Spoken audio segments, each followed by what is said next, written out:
Hello and welcome to Affordable Backyard University, where you will confidently learn how to purchase backyard home improvements the right way. Join us this week as we travel a little northeast of the Metroplex to a boomtown we all know and love as Princeton, Texas, where we're going to show you what we did to give peace of mind to this young family with their new pool and their young kids. And all that's next on Affordable Backyard Construction University.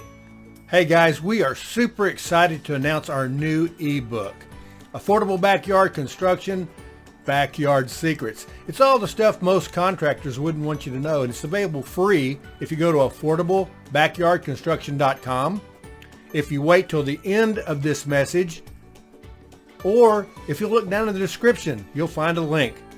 Thanks a lot and hope you enjoy it. Now, we've done a bucket load of these jobs like the one I'm fixing to show you. And in the back of my mind as we do them, I always wonder, boy, is this overkill or what? Or are people too worried? But I went and looked this up at the CDC, and here's what I found. I was shocked to learn that 4,000 kids a year drowned and die, and another 8,000 drown but don't die but suffer like lifelong problems from it. And in that 1 to 4 age group, all of them are residential swimming pools. So if I had any kind of a doubt before about how important these barriers are and why the cities are so adamant about you having them, now I know. So the whole focus of this job was to run a barrier fence that would basically divide the backyard in half, putting the swimming pool on one side and then the family area and the kids' playground on the other side, and make it where the parents didn't have to worry all the time that a kid might get out and get into the pool. Let's talk about the materials we used first to create this barrier. The panels themselves are 8 foot long, 48-inch tall powder-coated steel. About 4 inches between those pickets, a little less than that, and then it sits about 2 inches off the ground. The posts are 2x2 steel. They are bolted to the deck and bolted to those brick columns. They're not going anywhere. There are decorative bell covers that hide the bolts at the bottom of the posts, and the panels are held to those steel posts with the bracket kit. That's very important in keeping the rusting to a minimum. Let's get a close-up of this panel on the bottom so I can show you better what I'm talking about.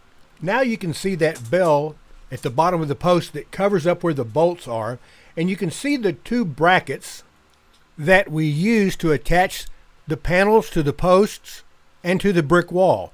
These brackets make your product last a lot longer. When you weld them together, that heat from the weld busts that powder coating up, and that's where the moisture and the chlorine and everything else gets in and rots those things really quickly. Okay, so let's talk about the gate and the safety features built there. Now remember, the panels are 48 inches and it's 2 inches off the ground, so that's 50 inches to the top rail. And then we have a special opener called a magic latch that extends another 5 inches over the top of that fence, which makes it 54 or 55 inches tall, which is what city code in most cases is, so that a kid can't reach it to open it. Plus, on the right-hand side, you've got 2 self-closing hinges, ensuring that we can't leave the gate open unintentionally.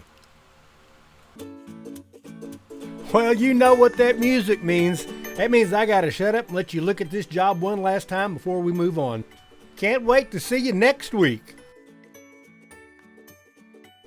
Pick a topic, click on it, and get started.